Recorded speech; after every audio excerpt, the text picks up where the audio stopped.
beloved, Boss Mike Cervera.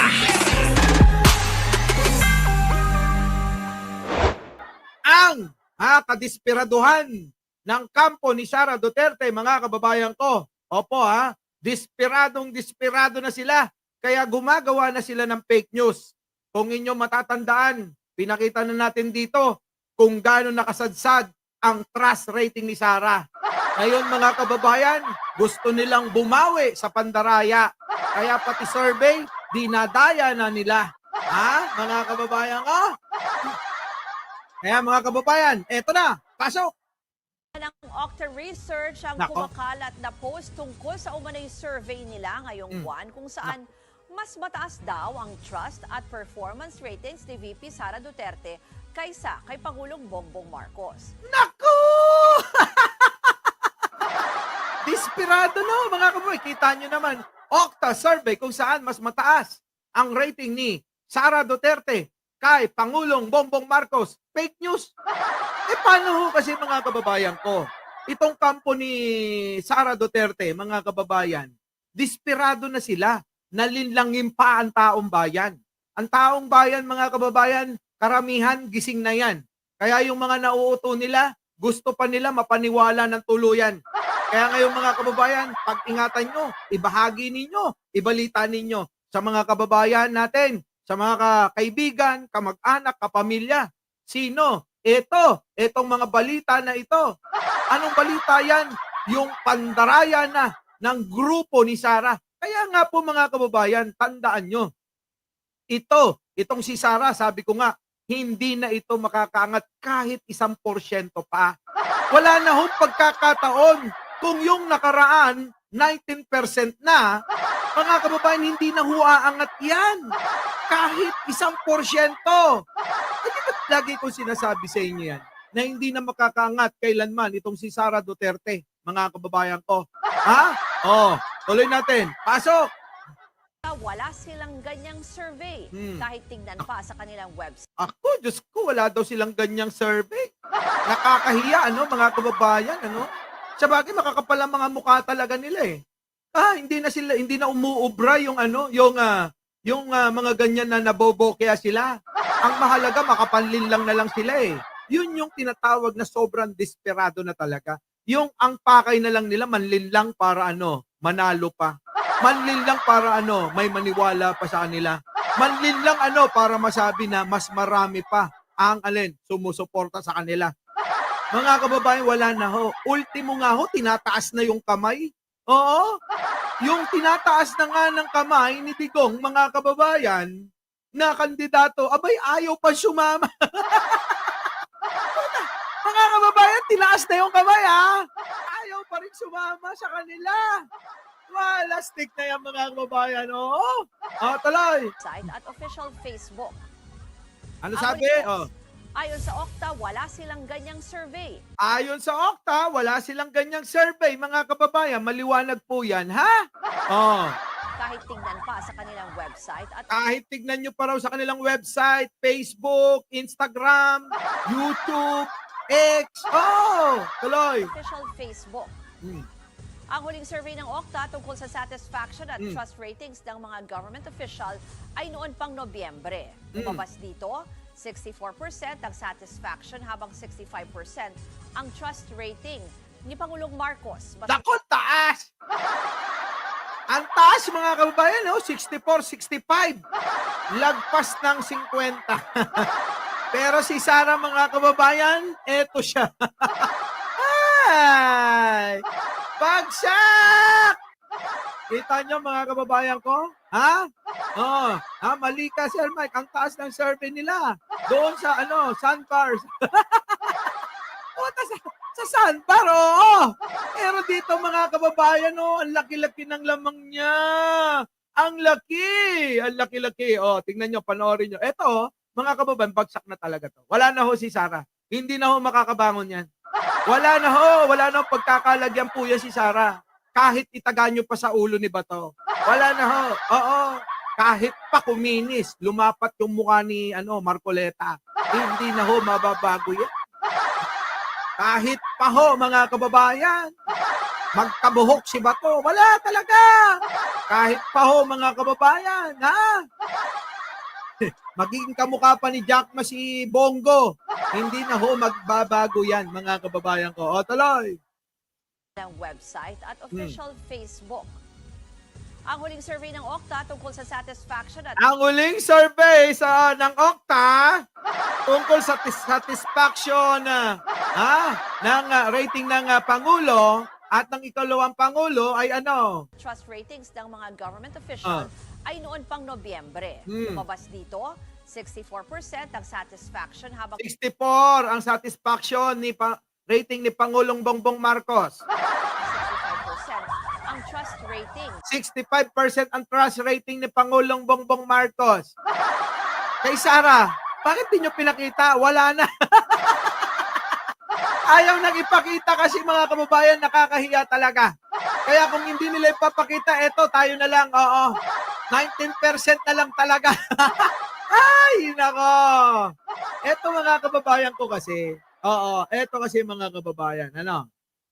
Itong kampo ni Sara Duterte talagang iniiwan na ng kahit sino pang kahit dating kaalyado, mga kababayan, wala na. Wala na ho, tignan ninyo mga kababayan. Ito itinaas pa ang kamay ng tatay niya. Pero alam nyo, ayaw, sinusuka na sila. Tapos sasabihin nila, sinusuka si Pangulong Bongbong Marcos. Nako! Ito, pasok. Ayan, mga kababayan ko, Si Digong, mga kababayan, kahit na nanghihina na, itinaas pa ang kamay ng isang kandidato. Paring Chris, Maring Irene, thank you sa inyong dalawa. Eto na mga kababayan, pambili lang daw ng suka. Di ba pwede sama mo na yung toyo? Toyo sa ulo ni Sara. Sama mo na.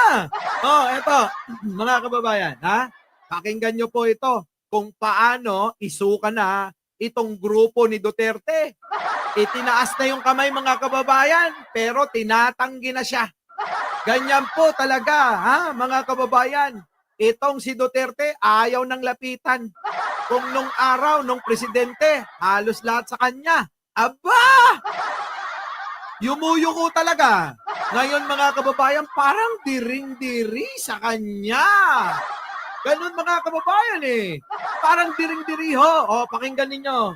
Kung saan nilinaw ni Dismiss Mandawi Ulit, Kung saan nilinaw ni Dismiss Mandawi Mayor Jonas Cortez na wala siyang balak na magbalik loob sa partido ni dating Pangulong Rodrigo Duterte. Nako po! Wala na! Ayaw nang balikan si Digong! No, pinandidirihan na ho si Digong. Daig pang parang may ketong. Alam niyo, pakiramdam na yon? Yung pinandidirihan ka ng parang may ketong?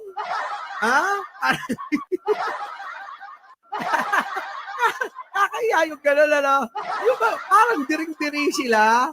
Parang, may ketong ba si Digong? Balita ko, may ano daw yun. Pero hindi naman ketong. Nagtatanong lang ho ako, mga kababayan ko, Sabi rito, magda2,000 na tayo, pero yung nagla-like, 400 pa lang daw.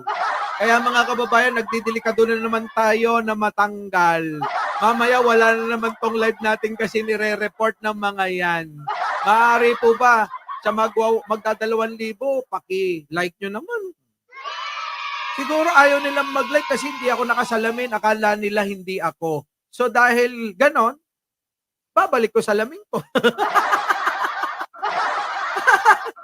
Eto na! Grabe, sinusuka na si Digong, mga kababayan ko. Mag-like na kayo sinuot ko na yung salamin ko. Ako po ito. Tinanggal ko na yung salamin ko para makabawas ng kagwapuhan ko. Ayun naman, eto na, mga kababayan. Eto na! Tuloy. Bakit? Bakit iniwan? Bakit ayaw na? Ayaw nang bumalik? Pinandidirihan nyo na? Porke Porke matanda na? Porke nangihina na? Porke mukhang bangkay na? Ganon? Grabe naman kayo. Hindi porke mukhang bangkay yan si Digong Kaya kita nyo naman para bang naimbalsa mo ng 6 na araw na. Totoo na, mga kababayan, yung itsura ni Digong parang naimbalsa mo ng 6 na araw na. Mag-iisang linggo na, kinabukasan, ililibing na. Totoo na. Si Digong, oh, tignan nyo itsura, parang na-imbalsa mo ng 6 na araw. Kinabukasan, diretso na ng ano yun eh. No, libingan. Ganyan ang itsura niya, na. Tignan nyo, itsura. Ay, grabe. Kaya siguro pinandidirihan eh. O, tuloy, eto na. Bakit nyo naman inaayawang kasi? Oy, hindi naman naagnas sa Irene. Grabe ka, Irene, ha? Naagnas talaga. Eh, di bang hindi naagnas kasi na-imbalsa mo siya. Nilalagyan ng formalin yung katawan niya. Ano? Kayo talaga. Eto na, mga kababayan ko. Nakapag-like na po ba lahat? 612 pa lang, wala pa sa kalahati yan. Oo, malamang mga mamaya, matitrace na ni Lolo Whitey. Ay, nako, most hated ka, Mike Cervera. Papatayin ko yung live mo. Ganun eh. O, di na matitigil ngayon yung kasiyahan ninyo. Wala na kayong gwapong vlogger. Wala na kayong masayang vlogger. Walang nagpapatawa sa inyong vlogger. At higit sa lahat, mga kababayan, wala na hong madaldal na vlogger nyo. Diba? O, diba? O, sa tuwing umaga, wala kayong makikita. Bahala ka. Kasi hindi ko talaga eh. Ha? Pag nakikita ko talaga mukhang na-imbalsa mo na eh. Tuloy. Mayor Jonas Cortez na wala siyang balak na magbalik loob sa partido ni dating Pangulong Rodrigo Duterte. Ayaw nang bumalik, mga kababayan. Oo, bakit naman ayaw nyo nang bumalik? Kahit tinaas pa yung kamay ninyo. Biruin nyo, tinaas na yung kamay niya, mga kababayan. Ha? Tinaas na ho yung kamay. At in-endorse siya ni Digong na mukhang na-imbalsa mo ng 6 na araw. Aba, mga kababayan, ayaw pa rin, oh. Ay, nako! Sobra naman kayo kay Digong. Inaayawan nyo na, ha?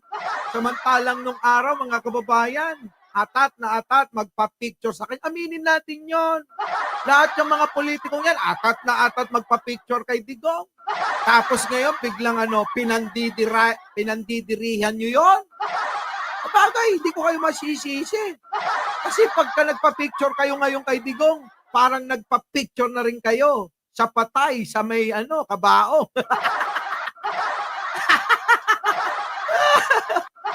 Para ba sila nagpa-picture na ngayon sa zombie, tuloy. Ang payag na ito ni Cortez ay matapos ang pag-endorso sa kanya ng dating Pangulo. Kita nyo, in-endorso, tapos di na bumalik saan? Doon sa partido. Di ba, munting tinig? Pinandidirihan na talaga. Ay, naku, kawawa naman si Digong. Ayaw na. Kay Cortez, ang pag-endorso ni Duterte ay para sa buong Team Mandawi. Matatanda ang iniwan ni Cortez ang PDP matapos ding umalis dito si Cebu Governor Gwendolyn Garcia. Ayun, nagsunod-sunuran ang mga inang-ina. Mga kababayan. Matapos ni Garcia na ngayon ang mga kababayan, talaga namang sumusuporta kay Pangulong Bongbong. Ito namang taga Mandawi, Cebu, mga kababayan, na mayor na nasyonggal attach. Oo, parang nasuspindi, mga kababayan. Tapos mga kababayan nung nasuspindi ano nangyari? Pagka-suspindi niya, imbis na sumama at maging bitter siya at maging ampalaya na lang. Dahil nga sa pagkakasuspindi sa kanya, mga kababayan, abay lalo pa dumikit sa Malacanang. Kaya ngayon, mga kababayan, si Digong at yung kapartido nila sa PDP, naging hopya na lang. Hopya na inagaw kay Marcoleta, kung natatandaan nyo yan. Hopya ka no? Hopya. Alam nyo yung hopya, mga kababayan? Yung bang asang-asa ka? Hoping ka, ibig sabihin ng hopya. Hoping ka na talagang yung kandidato na yan magiging kakampi mo talaga. Tapos mga kababayan, dahil nga, mga kababayan, gusto mong mako, ikaw pa dumalo, ikaw ba pumunta? Ikaw pa pumunta, pinuntahan nyo pa yan. Hindi siya yung pumupunta, tulad ni Pangulo, mga kababayan, hindi tulad ni Pangulong Bongbong Marcos. Siya yung pinupuntahan para magpa-endorso. Si Digong ngayon, mga kababayan, kakaiba. Si Digong na ngayon ang pumupunta para i-endorso niya yung kandidato. Magkaiba yun. Oo, iba na ngayon yung dating si Digong. Na si Digong dati ang pinupuntahan. Ngayon siya na pumupunta. Thank you naman kay Ate Banji. Di ba? O ngayon, mga kababayan, anong pagkakaiba uli nun? Si Digong Ho, abay talagang, wala na silang mga kakampi. Kaya kailangan, maglumuhod na sa mga kahit mga mayor, mga congressman, dapat kahit sa mga barangay tanod, maglumuhod ka na, Digong. Di ba? Kahit mga barangay captain, ganon! Oo! Tuloy! 2024. Kasama sa kanyang team Mandawi ang kandidato mula sa iba't ibang partido gaya ng Aksyon Demokratiko, Nako. Liberal Party at Nako. One Cebu. Nako! Ang laking, alam nyo Liberal Party, at One Cebu, ang lalaking partido niyan, mga kababayan. Talagang solid yan. Oo, grabe, no? Wala na ho, no? Kawawa naman. Paano hindi magiging kawawa po yan, si Digong? Pistado na ho ng taong bayan. Yung propaganda niya noon na dahil daw kay Digong walang adik, kalokohan ho yun. Huwag niyong bulahin yung mga Pilipino. Dahil kay Digong, walang adik. Oo, maraming adik na pinatay. Pero yung po ba ay maayos na pamamaraan? Hindi naman. Di ba? Maraming ang adik dyan, naging congressman. Yung iba nga, naging senador. Di ba? Lahat ng mga tao na nalulong sa droga, abay may pagkakataon pang magbago. Ngayon, yun dapat ang sentruhan o sumentro tayo. Ano yun? Paano mapagbago itong mga adik na to dahil ito'y mga tao rin naman na kailangan din ng second chance. Kung yung jowa mo nga, di ba? 3 beses kang niloko, binigyan mo pa ng 4th chance? Yung pa kayang adik, di ba? Bigyan mo naman ng second chance lang. Di ba? O sino nakarelate dito? Ilang beses na ho kayo naloko? Niloko na kayo ng paulit-ulit pero pinapatawad nyo. Di ba? Ganon ang tawag doon, martir. Yung mga tawag doon para bang wala nang ang hihigit sa kanya. Kaya kahit may kahati kayo, sige lang na sige kayo, no? Kapag ka may kahati na, mga kababayan, pangit yun. Ibig sabihin ba? Kaya hindi nyo maiwan. Hindi nyo maubos yung niya. Hindi nyo maubos yung lakas niya. Alam niya, parang ganon mga kababayan. Di ba? Lahat po merong second chance. Tandaan nyo yan, mga kababayan, eto na. Bakit kanyo? Kaya nga yung mga kababayan natin, sabi ko sa inyo, mulat na ho sa propaganda ni Duterte na dahil daw sa kanya, puro adik na daw tayo. Walang ganon. Sa lugar namin, walang adik dito.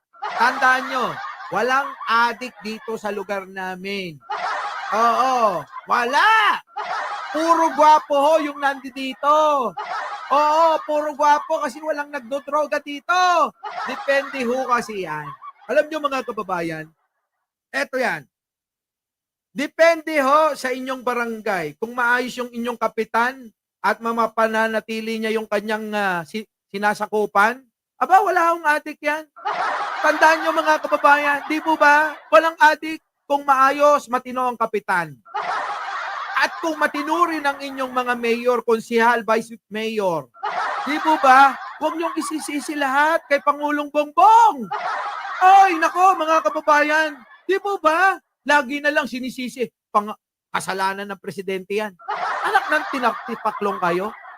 Si Pangulong Bongbong Marcos ba nagbabantay sa inyo? Hindi ba yung tanod nyo, yung expo nyo na walang kwenta, yung mga konsihal, kagawad ninyo sa inyong barangay, na para sa katahimikan. Putik na yan mga kababayan, matapos ang eleksyon, di mo na makita. Yung mga barangay tanod nila, nag-aantay na lang ng ayuda, nag-aantay na lang ng sweldo nila. Di ba? Sisihin ninyo yung mga opisyal ninyo sa barangay ninyo. Wag lagi si Pangulong Bongbong Marcos. Tama po ba mga kababayan? Lagi na lang sinisisi si Pangulong Bongbong Bakit hindi nyo masisi yung kapitan ninyong walang kwenta? Kung merong sisihin, kayo rin naman talaga Bumoto kayo ng barangay captain nyo, ng mga kagawad ninyo. putik na yung mga kagawad ninyo, paramihan lang ng kakilala eh. Paramihan ng kamag-anak. Ganon, ano? Paramihan ng pera, ganon. Pero ano, meron bang ginagawa? Di ba tamad? Ang tatamad ng mga yan, mga kababayan eh. Sa totoo lang po, pag ako naging mayor, tandaan ninyo lahat ng mga kapitan na yan. Yan, yung mga kagawad na binoboto nyo na yan. Naku, talagang ilalive ko yan. Oo, sasabihin ko, naku, etong kapitan ninyo, sa susunod na alala, huwag nyo nang iboto yan. Bakit? Ito lang ang ginagawa niyan eh. Ha? Ang ginagawa ng kapitan ninyo, walang ginawa kundi dikitan ng dikitan yung kanyang sekretary. Kaya walang natatapos na trabaho eh. Mga kababayan, ay baka sabihin nyo, grabe ka naman boss, pati sekretary. Totoo naman, di ba? Nung araw, nung panahon ni Digong, mga kababayan, nung panahon ni Digong to abay, nag-yut-yutan yung dalawa. Nakalimutan nila, mga kababayan, naka-open pa yung laptop nila. Open yung camera. Ayun! Napanood ng madla habang tinitira niya yung sekretary niya. Kaya yung mga ganyang kapitan, mga kababayan, nako, Kicks TV, ikaw, wag mong iboboto yan. Oo, di ba? Totoo, mga kababayan eh. Di ba nakakainis? Sisi ng sisi sa Pangulo. Yung kapitan nila, di nila masisi. Yun yung nagbabantay sa inyo. Bukod sa kapitan ninyo, may mga kagawad kayo. Bukod sa kagawad ninyo, meron pa kayong tanod na pinapasweldo ng gobyerno. Anong silbi ng mga yan? Diba? Kininayaw. Hindi ako galit. Di mo ba, mga kababayan? Tama po ba? Treasurer nila yung... Ay, lamig kaayo, no? Treasurer pala nila yung tinira ni Kapitan. Grabe yung laki ng tiyan ni Kapitan, Tapos pinipilit pa talagang iabot. Pero, pinipilit pa dahil umabot. Puta! Wag naman siya Di ba? Ate Evangeline, Wag naman siya ng ganon. Kaya mga kababayan, parang awa nyo na. Ako na nagmamakaawa. Sabihin nyo naman sa kapitan ninyo at isumbong ninyo at maging responsable kayong mga tao. Kapag kami kapitbahay kayong adik, mayroong pusher, mayroong kakaibang ginagawa, mga kababayan kayo na magsumbong sa barangay ninyo. Tandaan nyo ang Pangulong Bongbong, buong Pilipinas ang pinaglilingkuran nun. Anak ng pating naman, pati ba naman yung sulok-sulok ng squatter area, sa sulok-sulok ng mga kanto, sa sulok-sulok ng mga subdivision, kailangan bantayan niya? Anak ng pating. Tama po ba, mga kababayan?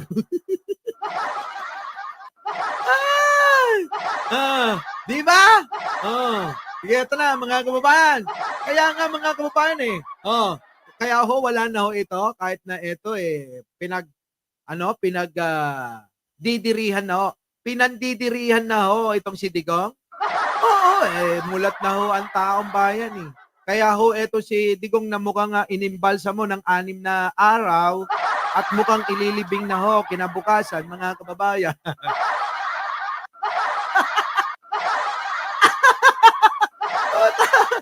Dali litik ko lang. Alam niyo, minsan natatawa rin ako sa mga pinagsasabi ko eh.